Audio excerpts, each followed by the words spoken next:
Purple Daily on Score North and ScoreNorth.com. Purple Daily, presented by Surly Brewing Company.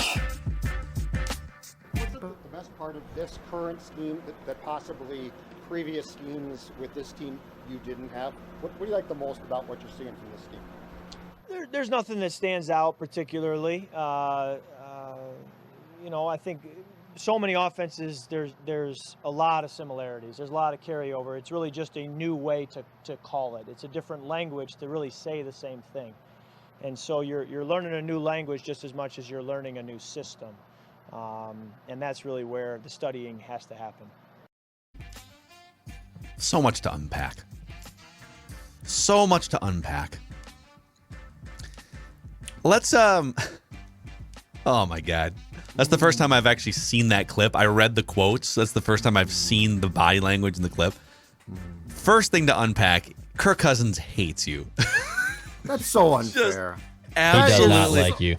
Absolutely hates you. And he should. I'm not saying that you've been, so and I have unfair. been critical, but I think he also, when you're asking that question, he can only think back to you asking him about the COVID vaccination stuff from last year. And then he goes off about the plexiglass or whatever.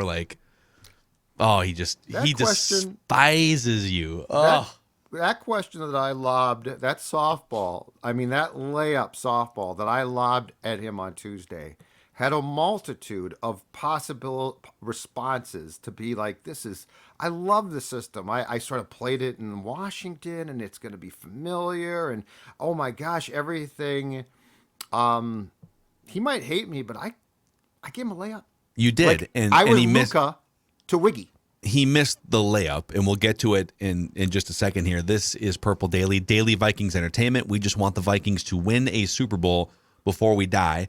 60-plus years of Vikings football. Let's just get one. How about one? Just put one on the board. See what happens. It sounds like that slogan might be making its way around the How about that? Around town. Yeah, Kwesi, and we can maybe pull some of those clips for tomorrow's show, but Kwesi was on Pro Football Talk Live, or I think it might have been like a pre-recorded interview with Mike Florio. Yeah. And he referenced that somebody gave him a Before I Die t-shirt. Yep. We gotta get a merch wing going here at Score North. We've dabbled before, but we'll do a pop-up shop at some point this summer. And great. A patent, too. Yeah, well, it might be too late for that. It's already floating around. Get the lawyers involved. So the show is presented by Surly Brewing Company and TCL. Redefine creativity with the TCL 30V 5G smartphone. Enjoy blazing fast 5G speed, an AI-powered 50-megapixel triple camera system, and true-to-life visuals powered by Next Vision. Booming sound from the dual speakers. Learn more at TCL.com. All right. Kirk Cousins spoke a couple days ago. You asked him several different questions here. Can we actually just play that first one more time? Because sure. Let's just start there. This answer is why Kirk Cousins drives me nuts. People ask, what do you hate about Cousins? Yeah. This right here. Go ahead. What's the best part of this current scheme that possibly previous schemes with this team you didn't have? What do you like the most about what you're seeing from this scheme? There's nothing that stands out particularly. I think so many offenses, there's a lot of similarities. There's a lot of carryover. It's really just a new way to call it. It's a different language to really say the same thing. And so you're learning a new language just as much as you're learning a new system. And that's really where the studying has to happen. So he's saying the offense we've seen with the Vikings the last 2 years, the Kubiak offense, and the way that Clint Kubiak had things structured and molded himself last year too, that there's really no discernible difference between that and what Sean McVay and Kevin O'Connell were running in Los Angeles. The fact that those guys were targeting wide receivers at a much higher clip. The fact that those guys were running 11 personnel and 3 wide receiver sets much more often than the rest of the league. So we're just, all the offenses are just kind of the same. It's just a different language, and everything's pretty much the same. What is he saying? What is he talking about? What? So I've got a theory about exactly that, but You want to keep going and keep playing clips? Okay. Let's go through more clips because I've got a Sure. I've got a theory about what's transpiring here. Okay. That I came to after my question. All right, here was Kirk on change. Here's what Kirk Cousins says about change. Like the scheme is going to be fundamentally different than what you guys did in 2021, if I'm not mistaken. So it goes beyond just the code words and the words.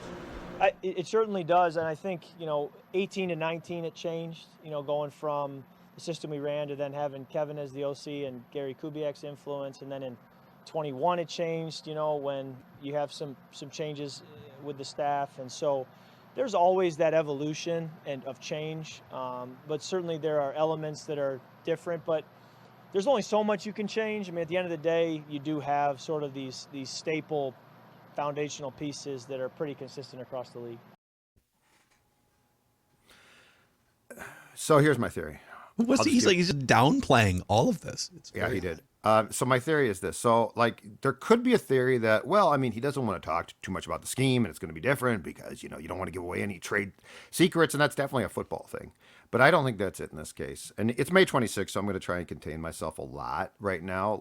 I don't want to start down this path in May because you spent the last 5 months kind of coming down from. Yeah, exactly right. Decompressing.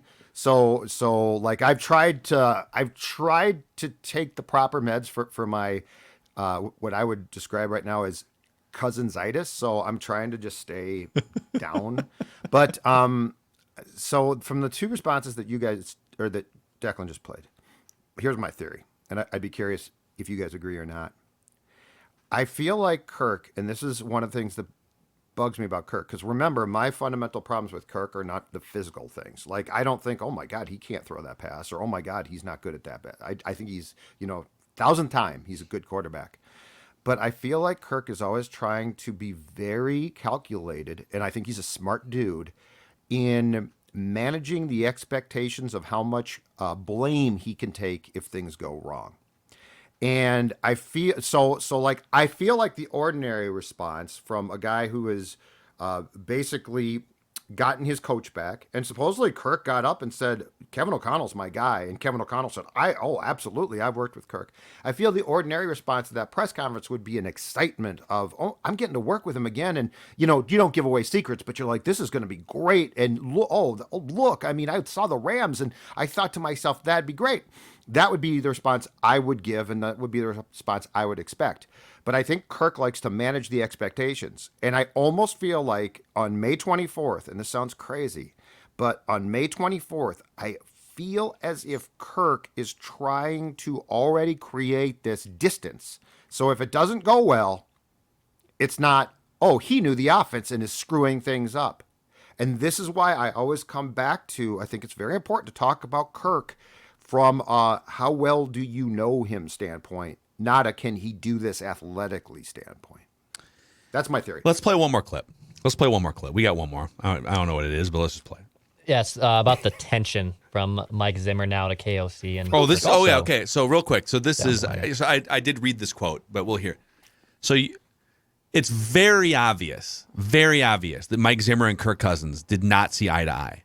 Correct. Period. Yeah, we know that. It's public. It's even apparent in just the fact that, now in year 4, we're going to meet for the first time once a week, and it's going to be like pulling teeth.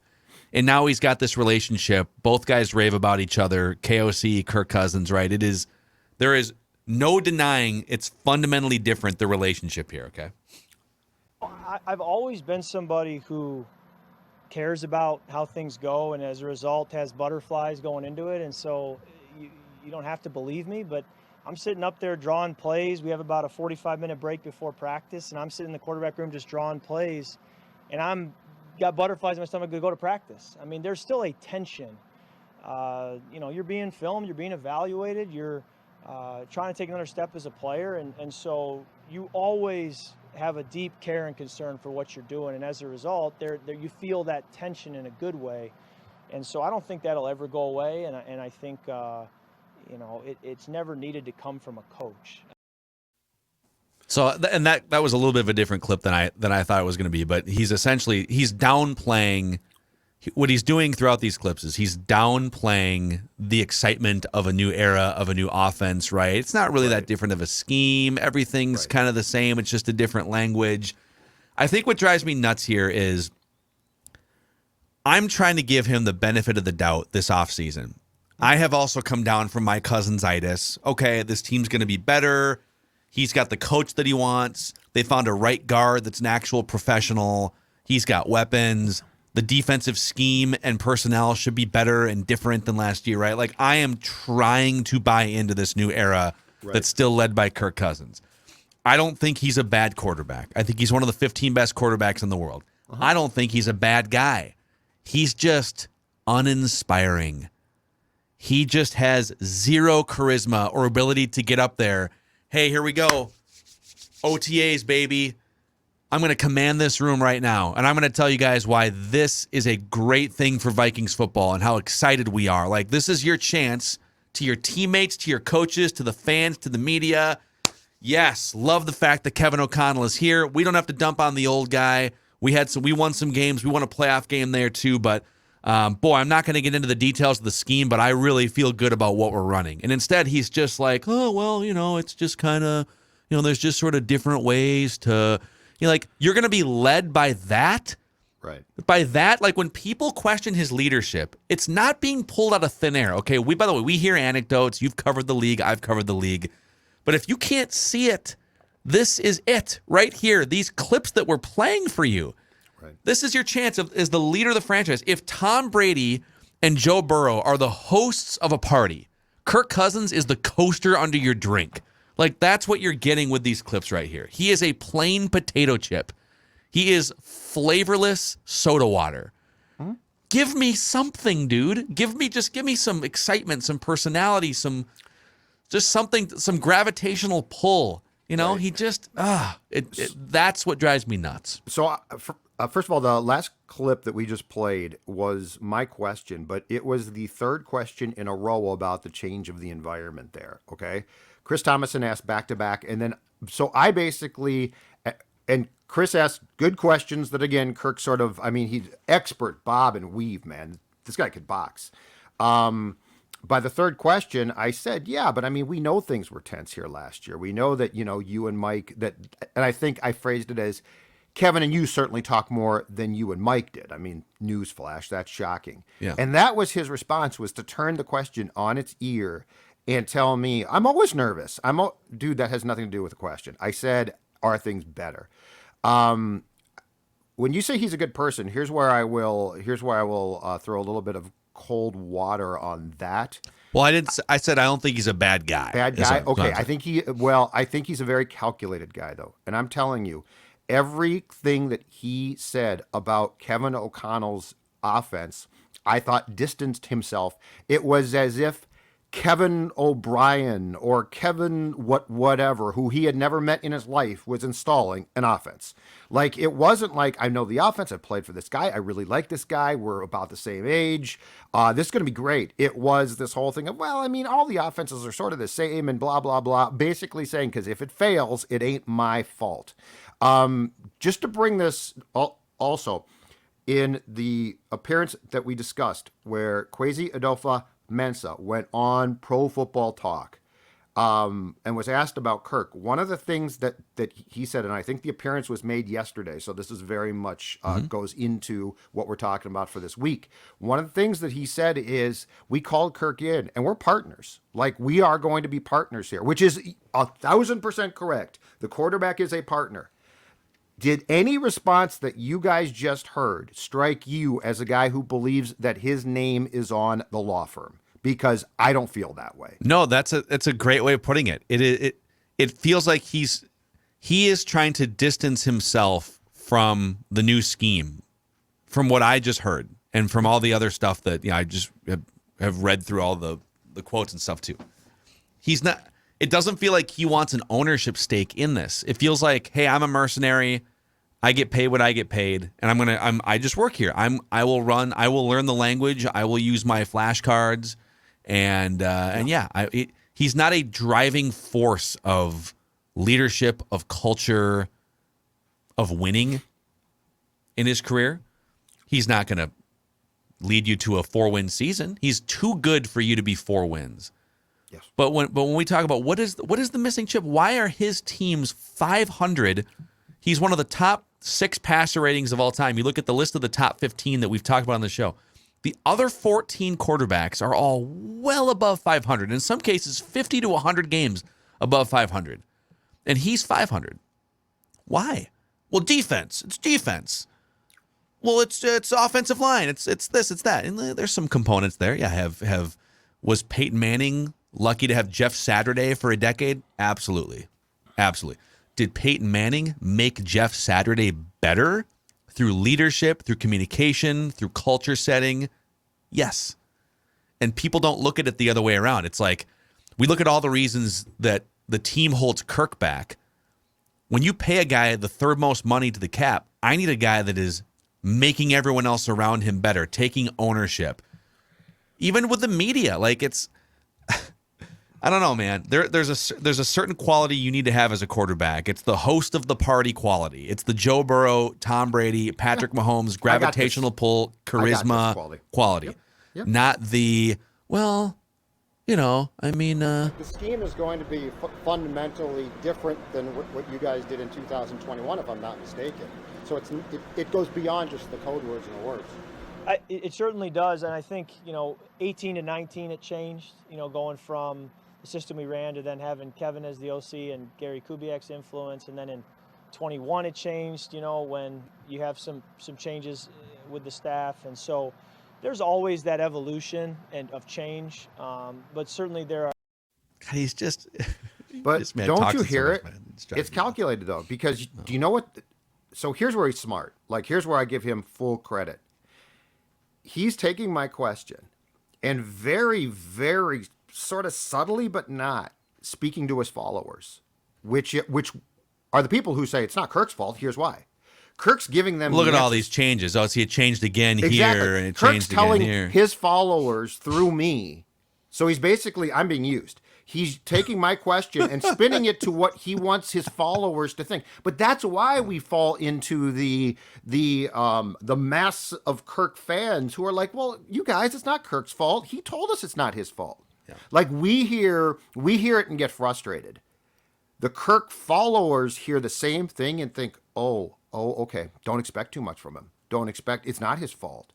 It's a genius ploy of basically taking people who want to follow Kirk and Kirk telling them from the mountaintop, here's the problem.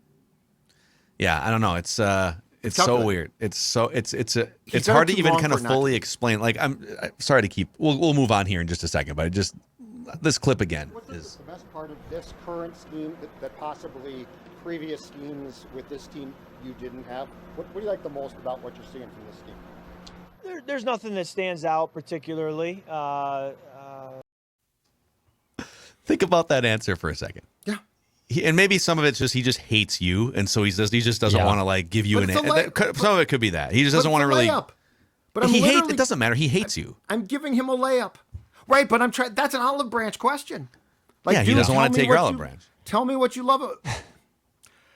I mean, but let's put that aside for a second. You are asking, hey, everyone's excited about the new scheme is kind of the tone of your question, right? Everyone's excited about the new scheme. Praise Kevin O'Connell. What do you like best about the new scheme? And you did say compared to the old scheme, and athletes hate doing the comparison. Like they don't want to throw other people under the bus. But if I could take him to media coaching class, and I will tell you anecdotally, a few years ago, I think it was after Kirk's first year. Yep. There were conversations behind the scenes between the Vikings and media and stuff. Just that I won't go too far into detail, but Kirk was kind of flabbergasted at some of the criticism, and the Vikings reached out to some of the media members and said, "Hey, what's he doing wrong? Or like why is he's trying to be a nice guy at these press conferences? Why are people perceiving it differently?" And so he thinks about how his words land. Like he's not oblivious to it. Of course he does. But when you ask a question like that, hey, yeah, what would you like best about the new scheme? Maybe he doesn't like the fact that you're trying to get him to compare it to the old scheme, but that's easy. You could easily say, listen, we had some success with the old scheme too. Right, exactly. And we put up a lot of points. And so, I don't want to denigrate the old scheme, but let me tell you a couple things about what I really like here so far. Kevin has hold on 1 second. And it wasn't even that he said, I don't want to talk strategically about the scheme, which I would understand too. I just really don't want to get into the details. We're trying to keep the how the sausage is made hidden. He's telling you unenthusiastically and uninspiringly, there's really nothing discernible that I can put my finger on that I really like best about this scheme. What? There's nothing at all whatsoever that you're excited about with this scheme, or you're lying. It's weird. It's so weird. Sorry. I think it's calculated. And look, I mean, you could have just said, Kevin has brought ideas. I mean, you could have said too, when I said, or when Thomason said, what's changed, just generally, what's changed? Breath of fresh air here. Mike was great, had success, but like these guys are just fantastic. I love working with them. Like he had the opportunity to praise them up and down. He could have totally deflected anything about Spielman or Zimmer and praised O'Connell and Kwesi and anybody else up and down and said, the new coaching staff, just fantastic. Wes is a great guy. Yeah, but he doesn't think He doesn't think that right. big. Leaders think about that. Great leaders are thinking about the tribe. Okay. This is my chance, whether I hate the guy that asked the question or not. This is my chance to set a narrative, an agenda, and to speak on behalf of the entire organization. He doesn't think that big. He's not that type of thinker. Right, but what makes that so interesting is Kwesi admitted that they all have sat down and met, and that he's been told by the power structure at the Vikings, Kirk, we want to be partners here. Like, we want you in. And he essentially, I'm convinced he is setting it up so if it doesn't go well, his followers will say, well, of course. He told Judd, that buffoon, that it wasn't going to go well. What do they call in crew? The rowing things. You got who's the one that sits up on the top and like guides everyone? What do they call that? The crew. I know what you're talking about. Yeah, I have zero idea what you're. Yeah. referencing. Yeah, I know. Well, you guys have seen like the boat racing, right? The guy who sits at the head of it and Captain? and directs The coxswain, right? There's the coxswain. The coxswain. What Okay. is it? Any word in the world. So you got the rowers who are being told what to do and where to go, and then you got the. Yep. That's what he wants to be a rower. Yes. He wants to be a rower, and that's fine. You need a ton of rowers on a football team, but this team has lacked the coxswain. Yep. That's what they need. Well, but he doesn't want to be the rower who's blamed for it. So if things go wrong, he doesn't want that heat. He doesn't want that steam. That's what's interesting about this. And it's not hard when you watch a practice as simple as an OTA.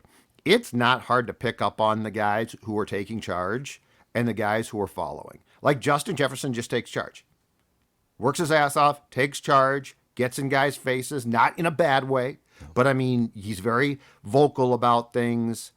Justin Jefferson never sets it up so if he fails, he doesn't get the blame.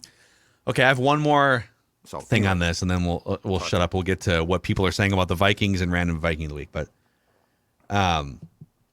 actually, this can kind of blend in a little bit with what people are saying about the Vikings. Ed Donatel spoke to reporters about the defense, and one of the things he said was our offense has cutting edge schemes and formations. People around the league talk about the Sean McVay offensive. I know Sean is borrowing principles from other coaches before him, but this is the Sean McVay offensive tree that the Vikings are borrowing equity from.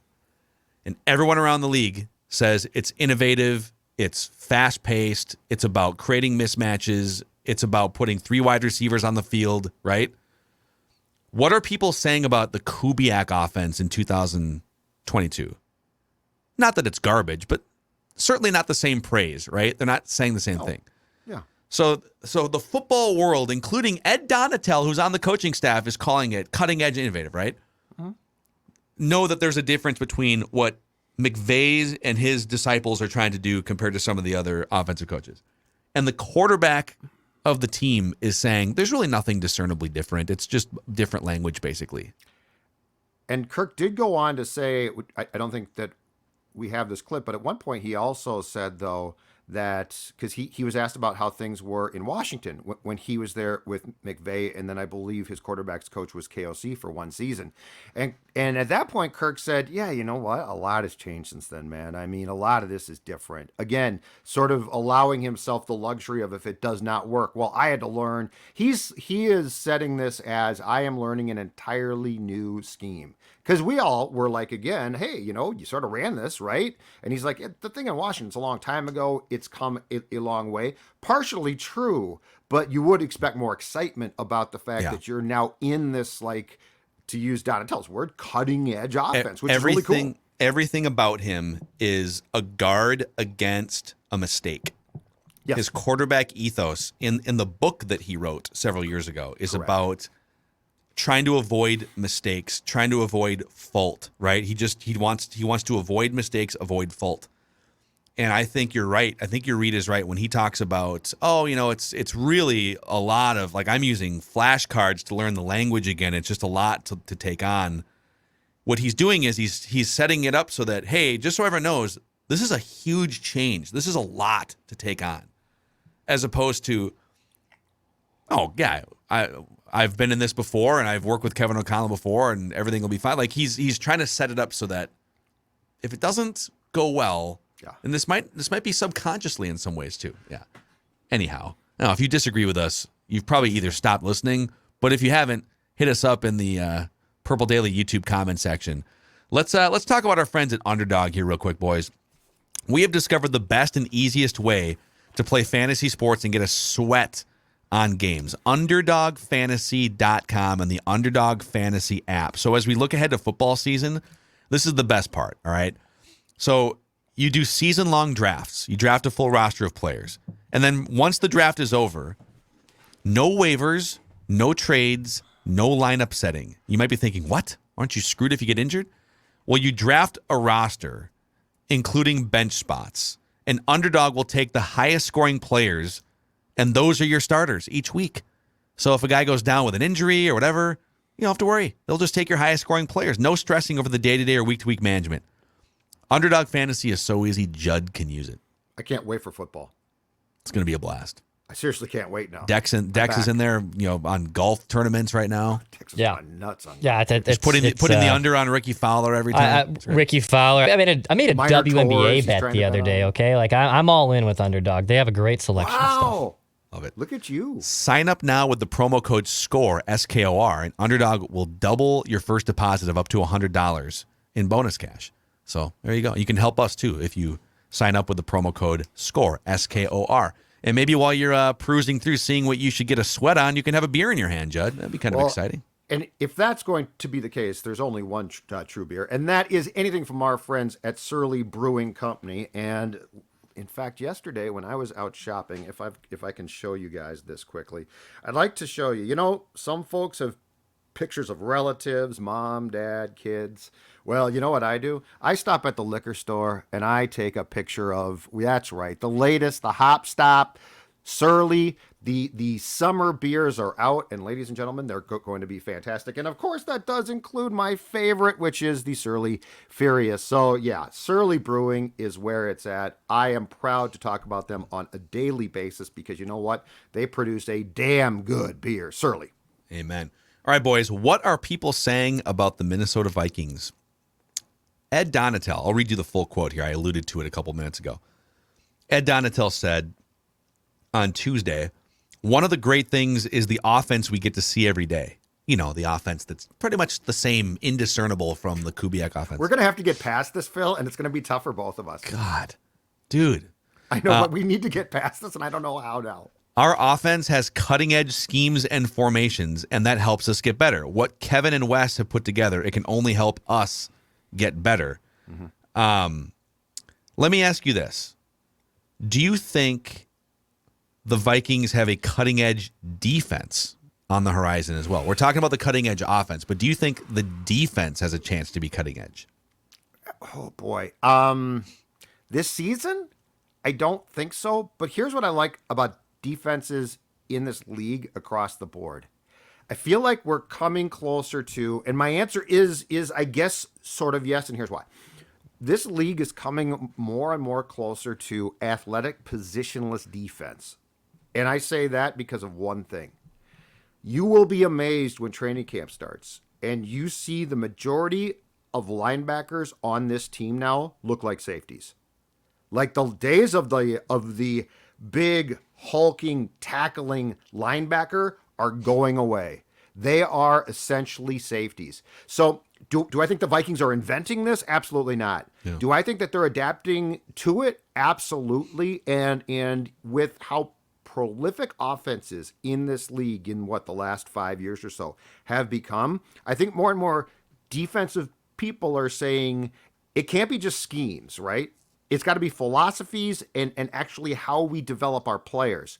So I think there's a fighting chance that the Vikings do have something that's going to appear to be cutting edge, but I think it's being adopted far more probably by the league as well. So it's not just going to be a Vikings thing. Yeah. Yeah, I think there's so many things that if you just ran last season back would be, I think, better organically about the Vikings defense. Like the amount of points they gave up at the end of the first and second half, I don't think can be replicated. I think it was part incompetence. It was part bad luck. There was different factors in play. So I think just naturally, organically, getting some guys back healthy, this defense is going to be better. I also think Mike Zimmer lost his schematic fastball and his game planning fastball the last 2 or 3 years. It happens. He's in his mid-60s.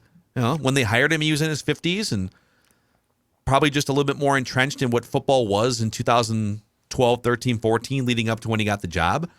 Now, it remains to be seen. Ed Donatel is an old dog as well, trying to learn some new tricks, and Mike Pettin is going to be in here. And those guys have not exactly been 1980s Bill Belichick as defensive schemers.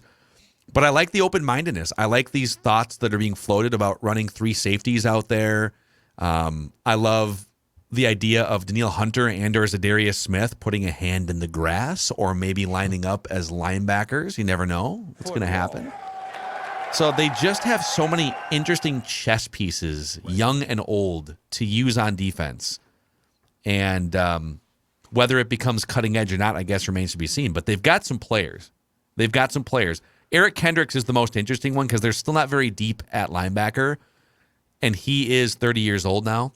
Right. And PFF had him on a really down season in a lot of different ways last year. So if he can bounce back and still be, close to what he was a couple years ago, I think it changes a lot for this defense. If not, they're going to have a hard time over the middle, stopping tight ends from catching passes and stopping the run. So I think Eric Kendricks is the piece that we probably aren't talking about quite enough with this defense yet. And my biggest question is your last one, which is this one. How are you going to stop the run? Because when teams see what you're going to put out there, which is, I think, largely going to be a defense to contain the pass, they're going to run. And the last 2 years, it's been like a jailbreak. Like it's been, oh my God, 5 yards here. I mean, there was a time in this town where if you tried to basically go through the A gap, you lost 2 yards or didn't get 1, right? And by the last 2 years, you're getting 4 yards here, 5 yards there. And so that's my biggest question is how are you going to, especially with your defensive tackles, what are you going to do so that when teams see that you are essentially selling out to stop the pass, say, yeah, but we can stop the run too. That is huge. Yeah. Do you have any other in your little notebook from the last couple days of OTA observations? Have we pretty much emptied it from 2 days ago? Or do you have anything else you want to throw out there before we get to Random Viking of the Week? No, I think we have. Okay. I do think that it's become crystal clear as far as the cornerbacks go, though. Cam Dantzler will have to lose the job. Yeah. So, I don't think you're going to have a cornerback come up behind him. And my guess is this. My guess is Pettin and Donatel especially sat down and watched film and said, this guy probably didn't get a fair shake. And, Mike's insistence, and I don't know if it's because Rick signed him or what, but Zimmer's insistence on playing Bashad Breeland was really weird. Like, that guy was a train wreck. And he wasn't a great guy. So there was, no intangible there. Pat Peterson's not the Pro Bowl guy that he was at one time. But you know what? He's solid, and I think he's a stabilizing guy. He's a leader, yeah. He's a leader, but he still gets it, and he's not a train wreck. Breeland, in every way, shape, and form, was a train wreck. And for Dantzler to get, ostracized because of a bad training camp or a couple things there was a very bizarre thing. I think that's been fixed, and Cam Dantzler, I would be very surprised if he's not your outside right cornerback on opening day against the Packers. Yeah. So, all right, those are Judd's OT observations. Declan, before we get to Random Viking of the Week here, are we reading too much into and being too hard on Kirk Cousins? I don't know if you're being too hard on him because we're pretty clear on how we feel about him most of the time as during his tenure as a Vikings quarterback. It's frustrating, and I side with you guys to a degree that it's just frustrating that, dude, can you just give us something on here? Like, can you be a little excited that it's a new offense? Like, he doesn't even have to. He doesn't even have to rip someone like Mike Zimmer. Like, the Zimmer relationship is over. We are now so past that point. It's 5 months ago. It's new hires. They've been in the building long enough. They signed you to an extension. They're building an offense around you. Can you give us something about why you're excited to work with Kevin O'Connell or work with this new offense? And I heard he was praising BC Johnson, too, the other day. Like, I really think BC's going to come back from injury and be great. Can you give us something at the podium without just, it's code words. It's the same bull crap he threw out after the 2018 season, dude. Like, give us something, man. I love how we turned to Declan to be like, hey, can you bring a voice of reason here? Are we being too? And Declan's like, no, dude. No. I got to get past this because I do not want to spend until training camp now being annoyed or upset. He is who he is. Listen, he's a rower. He needs leaders around him to elevate him. That's who he is. And him thinking that I'm a terrible guy is absolutely fine. But you're talking to the fans. Like, I don't think he thinks about that, dude. I don't think he thinks about that. Well, I do think he does. I think he knows he's talking to his fans, and I think he's being very careful to say... He's being divisive. He's He's like, the flashcards didn't work. The damn flashcards didn't work. I tried flashcards, they didn't work. Have we gotten Judd started on TikTok flashcards yet? Or is that still a project? I think I got to come in the office for that. He's got to come in the office for that. Yeah. I am not teaching Judd over the phone. Who's got the cards? That's going to work, so yeah. We have like enough stationery here to do anything but we I want flashcards. Okay. Like, if I'm going to do this right, yeah, I think we have flashcards. I think, and if you want to buy them, you absolutely could. I think they're like $3. Here, I'm gonna put a flashcard on the screen here on the YouTube channel. Okay, here's a flashcard. On the left is Fat Judd. Oh my God! What's on the right? That would be Skinnier Judd, which is still Judd today, and that's thanks to my friends at Livia Weight Control Centers. And ladies and gentlemen, as you look at this picture, you know what? I think the problem with starting weight loss is this thought. What's the point? Like, it's going to take so long, and it's so hard, and it's such a difficult. And you know what? I'll start tomorrow. I'll start next week. Hell, I'll start next month. But Livia, I'm going to tell you right now, they have a plan that made weight loss for me simple. And then here's the best part. I've maintained it. 40 pounds down, and now you can join me with their new Simple Start plan, just $59. You get one-on-one personalized and guided support online, that's right, or in person from their team of experts and dietitians. Livia.com, 855-GO-LIVEA. Livia, Livea. I'm telling you right now, guys, this is the plan for you. And then the best part, maintenance, which means you don't gain the weight back. Livia, Livea.com. And listen, since we're talking about self-improvement here, okay, don't be bashful, don't be shy about ED, okay? Valley Park Medical Clinic is dedicated to providing breakthrough ED remedies to men in the greater Minneapolis area. Their approach is medical, but the treatments are surgery-free, drug-free, and non-invasive. This team is highly trained. Be a problem if they weren't. They work with you in a discreet manner and will make you feel at home so you can ask any question in a professional and confidential environment.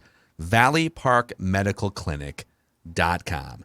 It is time for the Random Viking of the Week here on Purple Daily. To this point, Judd has a 25-12 all-time lead on Declan. Declan, you snapped like a 3-month losing streak by correctly guessing Latavius Murray last week. Latavius Murray, that was good, Dex. Nice job. K-Train. Nice job. I believe you put on a couple of ESPN shows back in the day, right? I think he also was a Media Good Guy Award from the media too. Yes, he was a very, very nice man. Thank you, Latavius. Appreciate it. Are you guys ready? Let's do it, dude. Here's the rules. So I'm going to throw out a series of clues one by one. You can jump in and guess at any point. Once you guess wrong for the third time, you are eliminated. Wrong. You can ask me questions. I can either answer or refuse to answer based on where we're at in the game here. Okay. Right. This Random Viking of the Week originally hails from Indianapolis, Indiana. Indy. Okay, Stugats. This random Viking of the week played college football in the Big Ten. I know that football conference. Mm-hmm.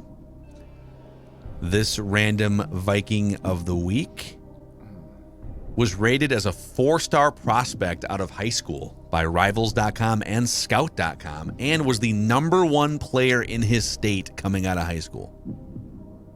Wow. This random Viking of the week at the NFL Scouting Combine posted a 4.3 second 20-yard shuttle, a 7.25 3-cone drill, a 111-inch broad jump, a 30-inch vertical, 15 reps on the bench, and ran a 4.7 40-yard dash. 4.7 40-yard dash? A 4.7 40-yard dash. Okay. Yep. This random Viking of the week was selected to participate in the Elite 11 quarterback camp. Yeah. That's the Trent Dilfer News like QB. quarterback camp. Is that a high school thing or a college thing? It's elite high school quarterbacks. I got a feeling it's not a quarterback. NFL coaches include, look at Judd on the scent, or is he? Oh, I think. Tell me more. I think I know you. We'll see. Maybe I'm being obvious just to throw you off. Maybe it's Rarely. triple reverse psychology. I do like it, but rarely. His NFL coaches included Doug Marrone, Mike Zimmer, Rob Chudzinski, Adam Gase, and Rex Ryan. Oh, God. It's...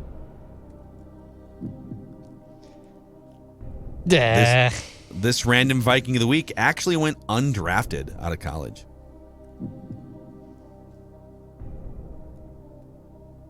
Can you give me the coaches again? Mm-hmm. Mike Zimmer. Doug Marrone, Mike Zimmer, Rob Chudzinski, Adam Gase, Rex Ryan.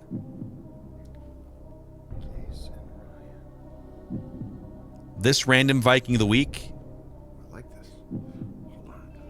threw 1 pass in the NFL.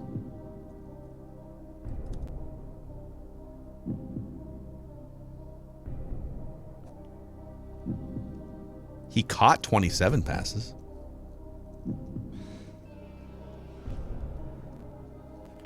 In college, this random Viking of the week liked his chili hot.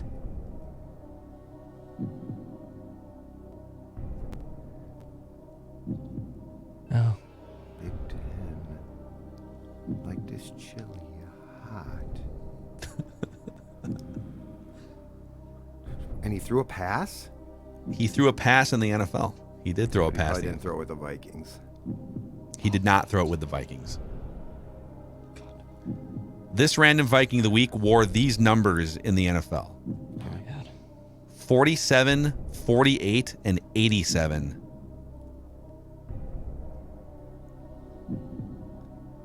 This random Viking of the Damn week basically saw his career end with a torn Achilles. Greg After Childs? No, he went to Indiana. Wait, he went to Indiana? Greg Childs? No, he went to Arkansas. He went to That was a Arkansas. torn knees, torn patella. Ah! Wait. So he basically He saw his didn't catch career any end passes. with torn Achilles? Yeah. Oh, Not with the Achilles. Vikings. And he threw a pass and he And caught just to some- be 100% clear on my chili hot clue, this random Viking of the week's college coaches were Tim Brewster and Jerry Kill. Oh, my God. It's not Marcus Sherrills, is it? This random Pass. Viking of the He week. didn't catch a pass. What am I talking about? This Jerry, hilarious, dude. wait. So his college coaches were Brewster and Jerry Kill. Yep. This random Viking of the week was the. Let me go back to this clue here. This random Viking of the week was the number 1 player in his state, which means he was the number 1 quarterback in his state coming out of college or coming out of high Marquise school. Gray. Marquise Gray. There it is. Yes! Yeah. Oh, God.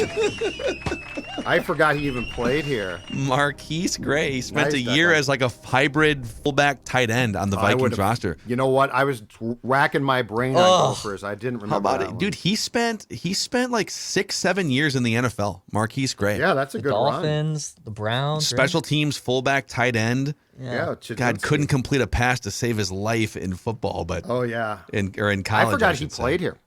I forgot he was. He had a year with the Gophers in 2011. He was the starting quarterback in 2011. He ran for 966 yards and 6 touchdowns as the starting quarterback that year. He threw for 1495, only 8 touchdowns, 8 picks, only 50% completions. Yeah. But just a wildly talented athlete all around. They made the conversion. completely So forgot about wow, a Marquise Gray. 2-game winning streak for Yeah, Declan way to go here. by Dex, huh? How about that? Random Viking Very of the proud of my week, sports son. presented All by right. Federated Mutual Insurance Company. Go ahead, real quick. Yeah. Oh, I was just gonna say we promise we're gonna be more positive. We're gonna be, I tried. I really did try. I really Dude, tried. it's up to him, man. I Be- tried to just- give him just like, softballs. dude, I was- give us I more. was Just like- give us something. But I was like on one knee. Like He's the. How with can the- you, if you're a having the Vikings ball. fan and you're trying to be excited, why is he so uninspired? I get that he's coming off a practice. It's don't know, boring dude. practice. It's monotonous. You're 34 years old, whatever. But like, it's a fresh start. dude, show some Mike's freaking gone. enthusiasm. He is a coaster under your drink. That is his personality. Anyhow, Federated is all about helping business owners. So the Federated Insurance, their corporate culture is grounded in these qualities: equity, integrity, teamwork, and respect.